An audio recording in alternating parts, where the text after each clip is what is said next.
夢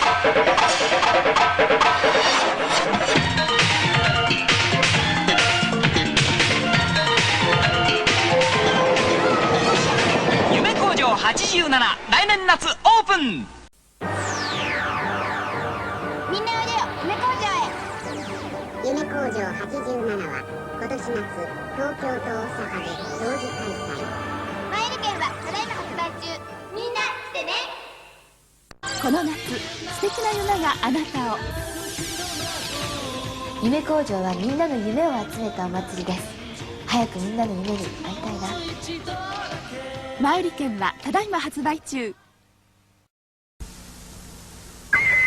はい、いらっしゃい、レッドスネークカモン。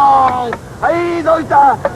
大根が出て、お前がなんでそっちにいんだよ。この野郎、茶碗の野郎で。お前笑ってるやつあるか、本当にもう。大根引き抜いちゃうかな。抜く、担ぐ、投げる。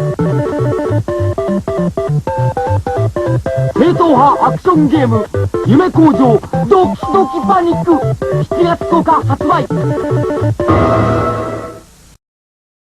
Bonjour tout le monde. Alors vous venez de voir à l'instant 3 publicités, on va dire, de 2 types. Il y en a une donc pour le jeu à proprement parler dont nous allons discuter aujourd'hui. Et les 2 premières en fait c'était pour présenter un événement qui allait avoir lieu donc au Japon durant l'été 87, qui est le Communication Carnival Yume Kojo 87, édition 87. Et en fait le jeu Doki Doki Panic est un jeu qui a été fait pour cet événement. Et c'est une commande de Fuji Television à Nintendo. Donc ils leur ont demandé à Nintendo de faire un jeu pour l'événement. Alors qu'est-ce que c'est que cet événement? Alors d'abord on va parler vite fait du jeu. Donc c'est un jeu qui est sorti au format disque système le 10 juillet 87, donc juste avant que commence l'événement. Et qui a ensuite été sorti chez nous, mais vous le savez ça déjà de toute façon, sous une autre forme, sous le nom de Super Mario Bros 2. Donc en changeant les personnages bien sûr.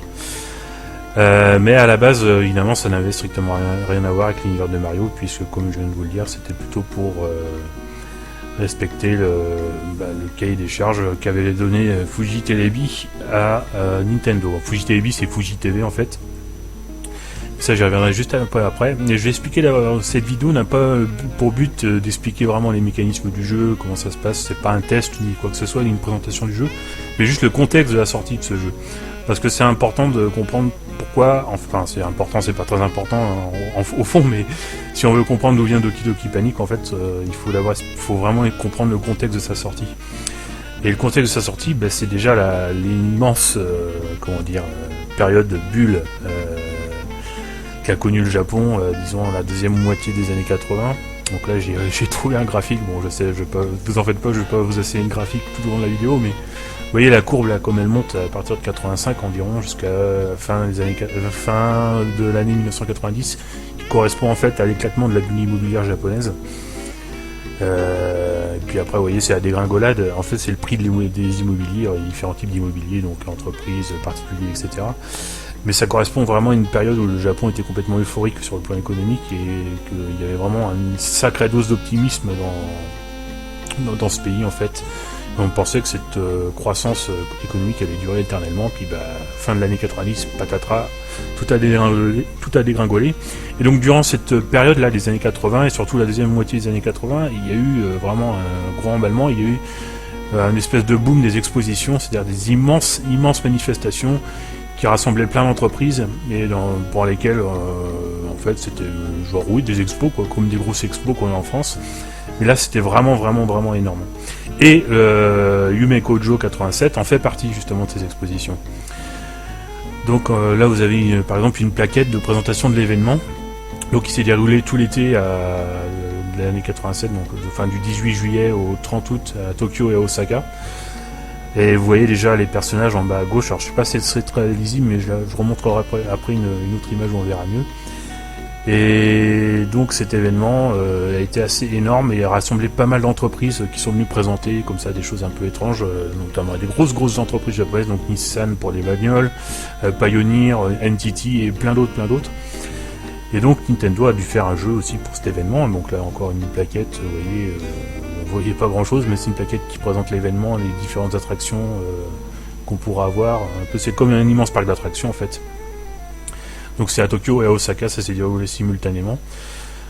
Donc là encore une plaquette qui présente un peu tous les villages en fait qu'il y aura sur l'exposition, on va appeler ça des villages.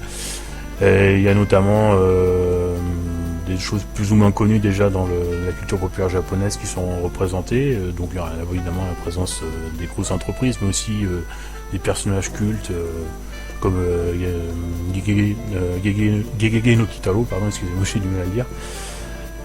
Et puis plein d'autres choses. Alors d'où vient en fait ce Yume Kojo 87, d'où vient cette idée? L'idée elle vient d'un homme, enfin en fait deux hommes, je vais simplifier, on va dire surtout lui là que vous voyez à l'écran.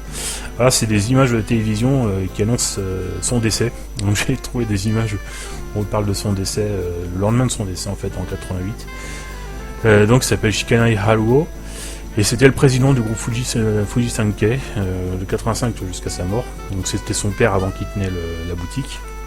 Et puis son père a repris la boutique un peu pendant pas très longtemps après sa mort. Et donc il a eu l'idée d'aller faire un voyage au Brésil, cet homme-là, puisqu'il avait un peu rien à foutre de son temps, il avait plein d'argent. Il avait fait un tour au Brésil, et c'est quelqu'un qui l'a en fait accueilli là-bas, c'est une autre personne de Fuji Telebi qui était sur le point de démissionner d'ailleurs. Bon, je vais pas vous asséner de détails, mais donc il l'a reçu au Brésil et ils ont organisé une immense fête sur un gros yacht, en fait un yacht, je connais pas trop la différence, mais un gros bateau de riche quoi. Et sur ce bateau de riche, il y avait une jeune brésilienne, donc c'était au Brésil, que vous voyez ici sur ce disque là, qui s'appelle Nidze Carvalho. Alors je prononce ça n'importe comment, je suis pas lusophone, donc je sais pas du tout comment on prononce ça. Et à l'époque, là, vous voyez, elle était très jeune, elle devait avoir 12 ou 13 ans, ça devait être en 81 ou 82. Et donc elle jouait de la mandoline, donc voilà. Et puis dans cette grande fête, elle était invitée, puis donc elle a joué. Elle était très connue au Brésil apparemment à l'époque. C'était une espèce d'enfant star en fait. Et il y avait aussi de la samba et plein de choses comme ça. Donc c'était une ambiance de carnaval. Et en fait, donc ce que je vous ai dit juste un peu avant là.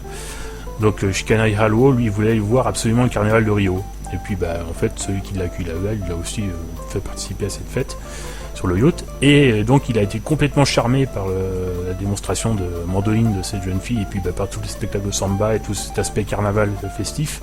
Là, vous la voyez, là, elle est beaucoup plus âgée, là. Sur ces images, elle est chanteuse, maintenant elle joue toujours à la mandoline. Enfin, je connais pas vraiment son parcours artistique. Et donc où j'en étais, oui, donc suite à ça, il revient au Japon après son voyage au Brésil, et puis il se dit bon, il faut qu'on fasse la même chose au Japon, qu'on imagine une espèce de grosse fête comme ça, inspirée comme ça de plein de folklore de pays différents, et notamment le folklore brésilien. Mais enfin, en fait, vous verrez que c'est assez éloigné en fin de compte de l'idée d'origine. Et donc d'où le nom, donc Communication Carnaval Yume Kojo, donc carnaval où on retrouve le nom carnaval. Et donc là, je vous montre un peu des images donc de l'événement. Vous voyez, ce sont des images où on montre en fait le Super Game Z. Donc c'était une des attractions du Yume Kojo 87. Alors vous allez voir ce que c'est. Vous voyez, il faut faire la queue là pendant 3 heures pour pouvoir s'essayer au bordel. Vous voyez, c'est les courses de voitures comme ça qui ont l'air d'être téléguidées en fait, mais pas vraiment. Puisque comme vous pouvez le voir, en fait, c'est une borne d'arcade d'Outrun qui pilote le truc. Donc vous vous mettez dans la borne d'arcade, et puis vous pouvez piloter les voitures, en fait, qui sont munies d'une espèce de petite caméra, et vous pouvez voir sur l'écran, en fait, le trajet qu'elles sont en train de suivre, parce qu'elles ont des caméras embarquées sur le toit, je ne sais où. Et donc c'est vous qui les dirigez avec la borne d'arcade Outrun, donc c'est assez génial comme système. Donc Sega avait participé à l'événement aussi. Et ils avaient fait un partenariat avec Nissan pour développer ce système, donc Super Game Z, qui a été ensuite réadapté dans une autre exposition, sous un autre nom, là j'ai oublié, j'ai pas pris de note malheureusement. Mais bon, c'est pas très important de toute façon, donc je vais vous montrer ça, parce que c'est assez sympa quand même, et je pense pas que ce soit très connu. Voilà, donc ce Yume Kojo 87, ouais, vous voyez là des images télé, ce qu'on peut y voir, ce qu'on pouvait y faire. Donc c'est un immense truc. Bon là c'est juste une petite parcelle de l'immense manifestation que vous pouvez voir. Le Super Game Z c'est un petit endroit. Alors pendant tout l'été comme ça, les émissions télé, en fait il y avait des émissions en direct donc au Yume Kojo, donc toutes les chaînes de télé, enfin surtout Fuji Telebi, retransmettaient en direct des programmes de là-bas. Donc il y avait aussi des groupes des groupes pop qui ont été formés rien que pour l'événement, dans un processus de marketing bien connu qui est assez courant là-bas. Et puis bon, c'est des enfants stars encore ou des idoles qui chantaient, et puis c'est des groupes formés juste pour un instant. Il y avait un groupe d'ailleurs qui s'appelait Yume Kojo, qui a été formé juste l'année d'avant en prévision de l'événement. Voilà, donc on revient au jeu. Donc là je vous montre une carte téléphonique en fait qui a été vendue pour l'événement. Donc c'est la famille, en fait, ce sont les mascottes en fait de l'événement. Donc c'est pas Nintendo qui a créé ces personnages, hein. À la base c'est bien le service de communication de Fuji Sankei Group, donc qui a créé ces personnages, et puis ils ont filé après à Nintendo, on dit vous en faites un jeu vidéo en fait. Donc on retrouve les personnages dans Doki Doki Panic, vous voyez, on les retrouve là exactement comme ils étaient sur le tapis volant auparavant. Et puis sinon, pour ce qui est de l'aspect graphique du jeu, vous voyez par exemple là c'est une autre carte téléphonique je crois.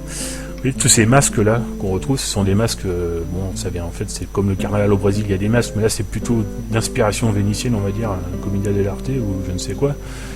Donc vous voyez, c'est pour ça qu'ils s'est un peu éloigné du concept de base quand même, ils se sont un peu éloignés, hein. Ils ont repris un peu du folklore dans tout, déjà le tapis indien là avant, donc c'est l'Inde, là c'est plutôt Venise. Et vous voyez en fait les masques qu'on retrouve dans le jeu aussi, Doki Doki Panic, donc à la fois celui qui vous poursuit quand vous prenez une clé, et puis dans les items aussi qu'on retrouve, et puis même les ennemis aussi sont masqués, donc on retrouve comme ça dans le jeu des références à cette immense exposition. Voilà, c'était donc pour vous présenter un peu le contexte de l'événement, de sortie du jeu, donc pour comprendre que c'était en lien avec cet événement-là. Et pour ce qui est du jeu à proprement parler, je vous conseille d'aller voir, à ma connaissance, il n'y a pas beaucoup de tests qui ont été faits sur Doki Doki Panic, mais il y en a au moins un sur Dailymotion, c'est celui de Scar Adams, donc je mettrai le lien sous ma vidéo, vous pourrez aller voir si vous ne l'avez pas toujours pas vu, pardon, si vous ne l'avez pas encore vu, et voilà. Donc je vous dis à bientôt, et puis bonne semaine, amusez-vous bien, ciao.